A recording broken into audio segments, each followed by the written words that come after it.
Amados en Cristo, les saludamos deseando que las bendiciones de nuestro Dios sean derramadas abundantemente en su vida, familia, lugares de trabajo. Agradecemos a Dios la oportunidad de considerar su palabra para, con su ayuda, comprender la enseñanza en relación al sacramento que nuestro Señor Jesús instituyó horas antes de ser arrestado para su crucifixión, llamada también la Cena del Señor y el Nuevo Pacto. He titulado esta reflexión, El Nuevo Pacto es Mejor. Y nos basamos en el Evangelio según San Mateo, capítulo 26, versículo 26 al 28 de la Reina Valera 95, que a la letra dice: Mientras comían, tomó Jesús el pan, lo bendijo, lo partió y dio a sus discípulos diciendo: Tomad, comed, esto es mi cuerpo. Y tomando la copa y habiendo dado gracias, les dio diciendo: Bebed de ella todos, porque esto es mi sangre del nuevo pacto, que por muchos es derramada para perdón de los pecados. Y también en el Evangelio de Lucas, capítulo 22, versículo 19, agrega: Haced esto en memoria de mí. En lo personal, me gusta recordar fechas que tienen un significado especial y ayudan a no olvidar sucesos importantes que nos recuerdan que debemos ser agradecidos, que estamos en la misma perspectiva del año anterior, de mantener vivo un recuerdo, sea de héroes nacionales, de algún miembro de la familia, como nacimientos, bodas, graduación, incluso un deceso. Pues en la vida pasamos por muchas situaciones que a mi punto de vista es bueno reflexionar y recordar, claro, sin llegar ni a despilfarros ni excesos, que lejos de llevarnos a la virtud, solo tienen el pretexto para conductas que a nadie benefician. Es bueno vivir en equilibrio y a la vez en una vida de superación integral. Pienso que es el motivo por el cual Dios también estableció para su pueblo las fiestas anuales, como la Pascua, el Pentecostés, las de los tabernáculos, la Luna Nueva, la semanal, que es del día de reposo. Y precisamente en una fiesta anual, la de la Pascua, que Dios estableció para que su pueblo recordara su liberación de la esclavitud en Egipto, nuestro Señor Jesucristo la come con sus discípulos.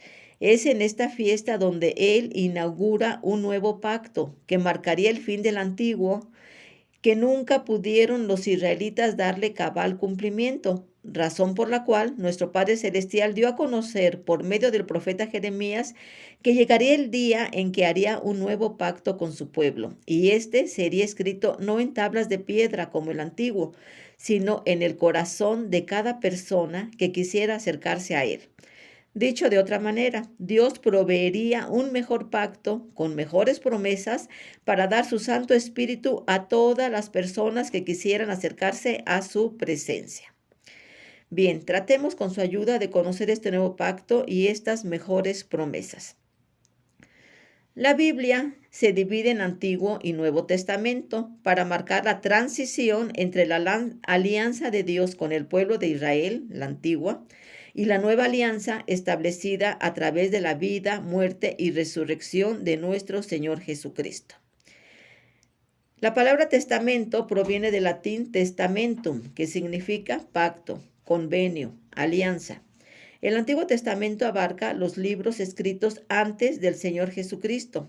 El Nuevo Testamento contiene los libros escritos después de la llegada de Él, quien sella un nuevo pacto o alianza con la humanidad a través de su sangre, según se menciona en la Biblia. La división ayuda a organizar la narrativa entre el Antiguo Testamento,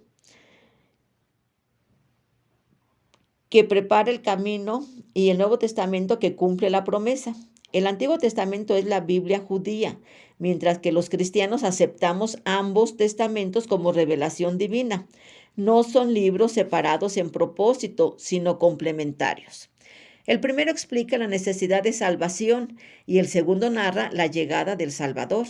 Vamos a considerar 3 aspectos de cada testamento: su significado, contenido y enfoque. El Antiguo Testamento se refiere al pacto establecido entre Dios y el pueblo de Israel antes del nacimiento del Señor Jesús y se centra en la ley de Moisés. Su contenido Narra la creación, la historia de Israel, profecías y promesas de la llegada del Mesías. Su enfoque es la preparación y promesa de la llegada del Mesías. Ahora, el Nuevo Testamento. Su significado se refiere al nuevo pacto o alianza inaugurado con la muerte y resurrección del Señor Jesús.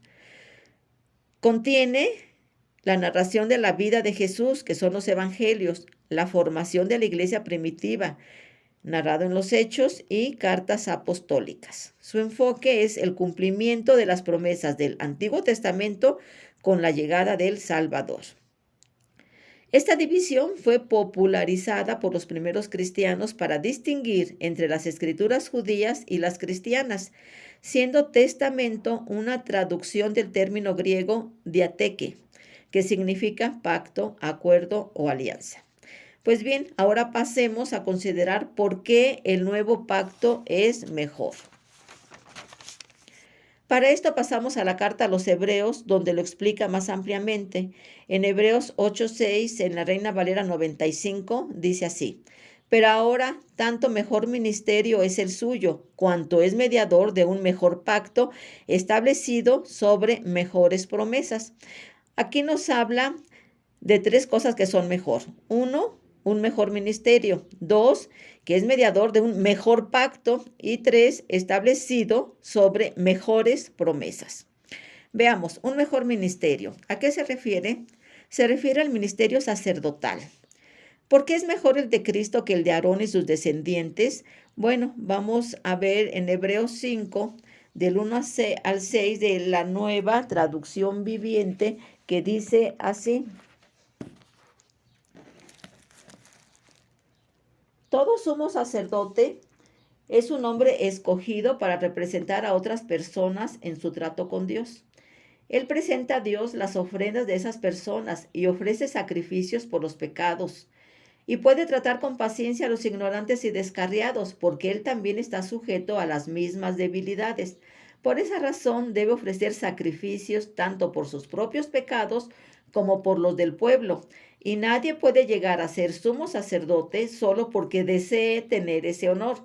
Tiene que ser llamado por Dios para este trabajo, como sucedió con Aarón. Por eso Cristo no se honró a sí mismo haciéndose sumo sacerdote, sino que fue elegido por Dios, quien le dijo: tú eres mi hijo, hoy he llegado a ser tu padre. Y en otro pasaje Dios le dijo: tú eres sacerdote para siempre, según el orden de Melquisedec. Un sacerdote es un hombre escogido por Dios para representar a otras personas, en su trato con Dios. ¿Por qué? Porque solo los sacerdotes podían acercarse a Dios y presentar las ofrendas y sacrificios por sus pecados que Dios establece en su palabra. Debía ser descendiente de Aarón, de la tribu de Leví. Un requisito más, debía ser paciente y compasivo, ya que él también estaba sujeto a las mismas debilidades de las personas que representaba, por lo cual también debía ofrecer sacrificios por sus propios pecados como por los del pueblo. Servían en el santuario, ofrecían sacrificios y oraciones en nombre de la comunidad para la reconciliación con Dios. Solo el sumo sacerdote podía entrar al lugar santísimo una vez al año para expiar los pecados del pueblo. ¿Por qué el de Cristo es superior? Porque los descendientes de Aarón no podían continuar para siempre debido a la muerte. Sus hijos lo sucedían en el sacerdocio. Pero Cristo no pertenecía a la tribu de Leví, sino a la de Judá. Y así como Dios llamó y eligió a Aarón al sacerdocio, así también Dios eligió y constituyó a su Hijo Jesucristo sacerdote para siempre, pero no según el orden de los levitas, sino según el orden de Melquisedec.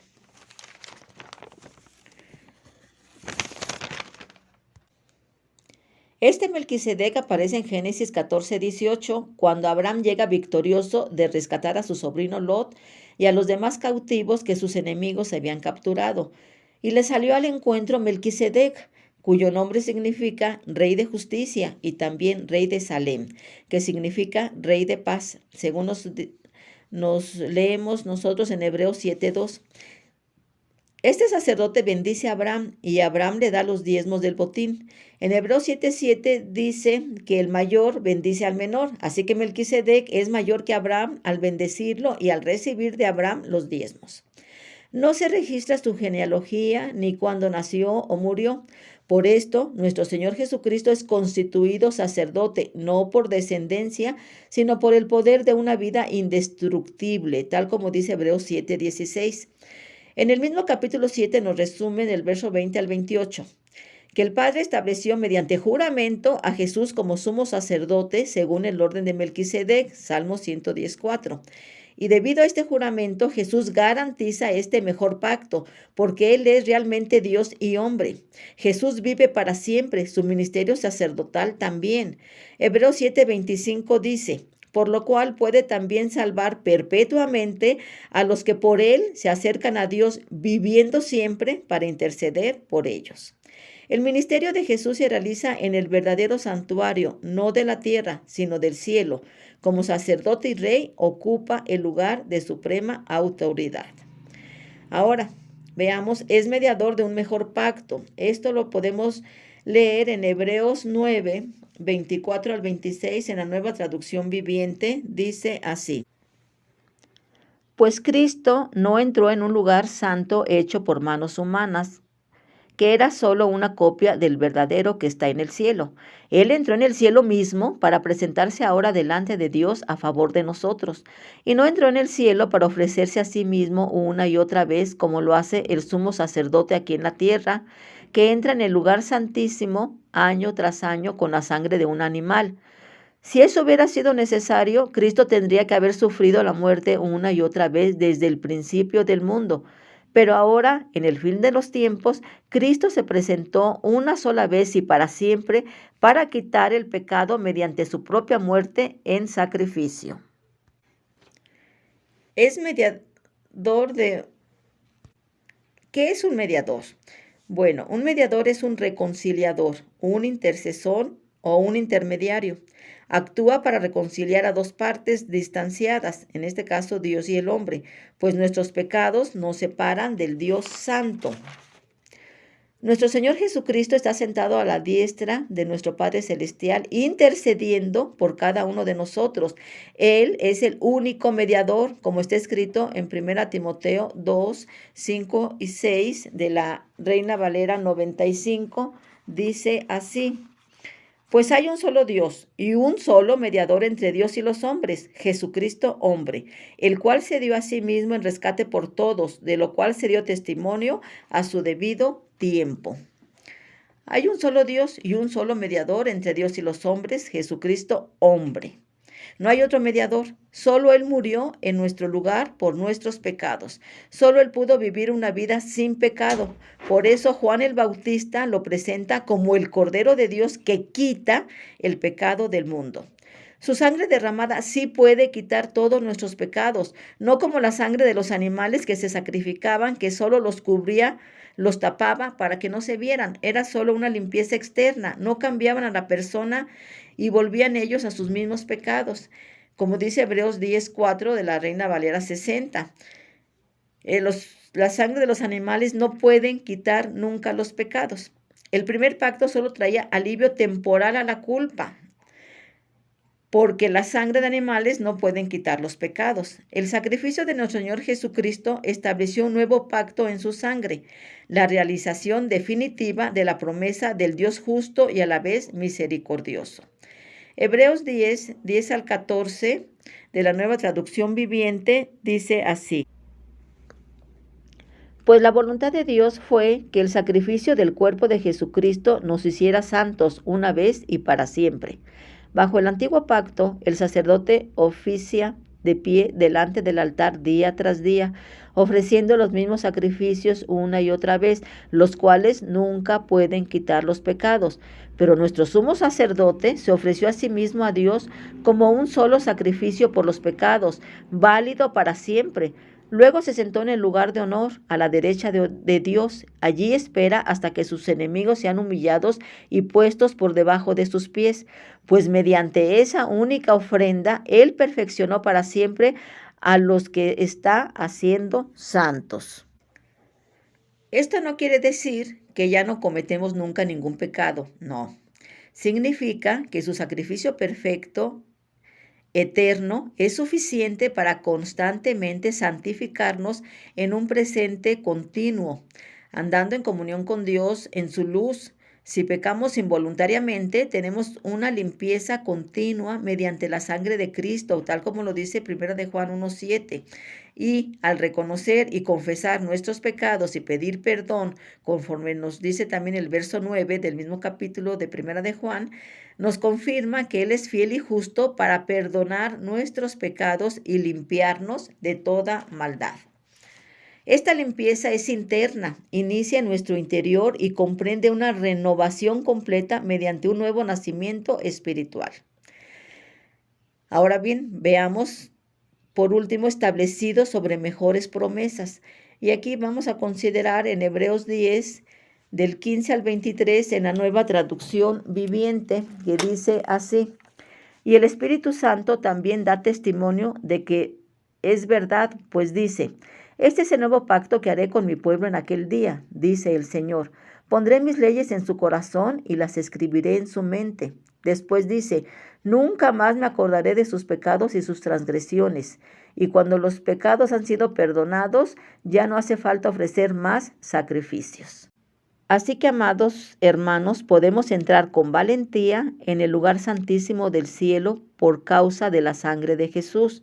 Por su muerte, Jesús abrió un nuevo camino, un camino que da vida a través de la cortina al lugar santísimo. Ya que tenemos un gran sumo sacerdote que gobierna la casa de Dios, entremos directamente a la presencia de Dios con corazón sincero y con plena confianza en Él, pues nuestra conciencia culpable ha sido rociada con la sangre de Cristo, a fin de purificarnos, y nuestro cuerpo ha sido lavado con agua pura. Mantengamos firmes, sin titubear, en la esperanza que afirmamos, porque se puede confiar en que Dios cumplirá su promesa. Aleluya. El profeta Jeremías, en su capítulo 31 de su libro, versos 33 y 34, es aquí citado. Es el Espíritu Santo quien escribe en nuestros corazones la palabra de Dios, según dice según a los Corintios 3, versos 2 y 3, y actúa en nosotros para santificarnos y producir el anhelo de obedecer a Dios. Cuando Cristo resucitó, ascendió al cielo, no sin antes prometer que enviaría al Espíritu Santo para que estuviera con nosotros, morando en nuestros corazones y darnos poder para testificar de nuestro Señor Jesucristo y hacer la voluntad de nuestro Padre Celestial. Mejores promesas, claro que sí. El Espíritu Santo viene a nuestras vidas para guiarnos, habitar en nuestros corazones, convirtiendo nuestro cuerpo en templos de Él. Nos santifica mediante el fruto que su presencia en nosotros produce, que es el amor, gozo, paz, paciencia, benignidad, bondad, fe, mansedumbre, templanza. Forma el carácter de Cristo en cada uno de los creyentes. Derrama sus dones en la iglesia. Nuestro Señor Jesucristo está presente donde 2 o 3 se congregan en su nombre. El Evangelio se predica con poder del Espíritu Santo y en el nombre del Señor Jesucristo se realizan milagros, señales y maravillas. Tal como lo dice en Marcos 16, 15 al 20. Y podemos ver, amados hermanos, cómo en 2 Corintios 1:20 de la Nueva Versión Internacional dice así: todas las promesas que ha hecho Dios son sí en Cristo. Así que por medio de Cristo respondemos amén para la gloria de Dios. Aleluya. Y en San Juan 14, 12 al 14 de esta misma versión dice así: ciertamente les aseguro que el que cree en mí, las obras que yo hago, también él las hará, y aún las hará mayores, porque yo vuelvo al Padre. Cualquier cosa que ustedes pidan en mi nombre, yo la haré. Así será glorificado el Padre en el Hijo. Lo que pidan en mi nombre, yo lo haré. Gloria a Dios. Dice: pero ustedes son linaje escogido, real sacerdocio, nación santa, pueblo que pertenece a Dios, para que proclame las obras maravillosas de aquel que los llamó de las tinieblas a su luz admirable. Verso 10. Ustedes antes ni siquiera eran pueblo, pero ahora son pueblo de Dios. Antes no habían recibido misericordia, pero ahora ya la han recibido. Todas estas promesas, ¿no cree usted son mejores? ¿No cree usted que vale la pena rendir nuestra vida y entregarnos por completo al que nos amó y nos lavó de nuestros pecados con su sangre? En Apocalipsis 1, 5 al 8, en la Reina Valera 60, dice: y de Jesucristo el testigo fiel, el primogénito de los muertos y el soberano de los reyes de la tierra, al que nos amó y nos lavó de nuestros pecados con su sangre, y nos hizo reyes y sacerdotes para Dios su Padre. A él sea gloria e imperio por los siglos de los siglos. Amén. Dios de pactos, que guardas tus promesas, que cumples tu palabra, que guías mi destino. Dios de pactos, confío en tus promesas, descanso en tu palabra. Por tu gracia estoy aquí.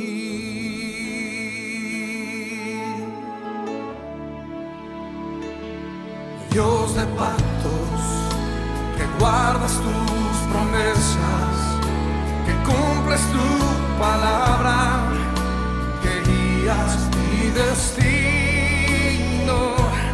Dios de pactos, confío en tus promesas, descanso en tu palabra.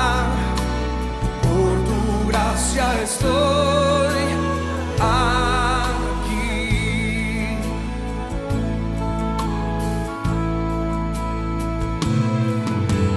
En la intimidad, al abrigo de tu gloria, puedo estar junto a ti.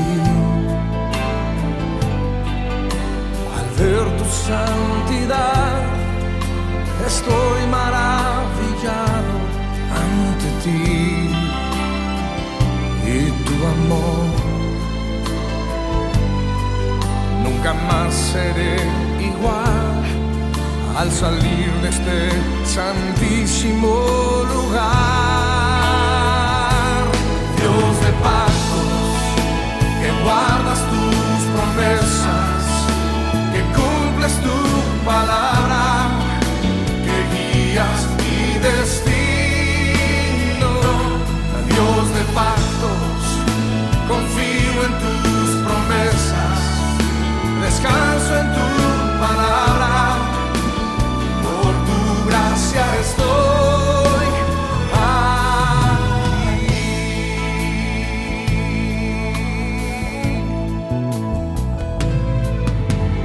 Tengo redención por la sangre que descansa en tu altar. Para mí, la gracia y el perdón son los frutos de vivir en comunión y adoración. Nunca más seré igual al salir de este santísimo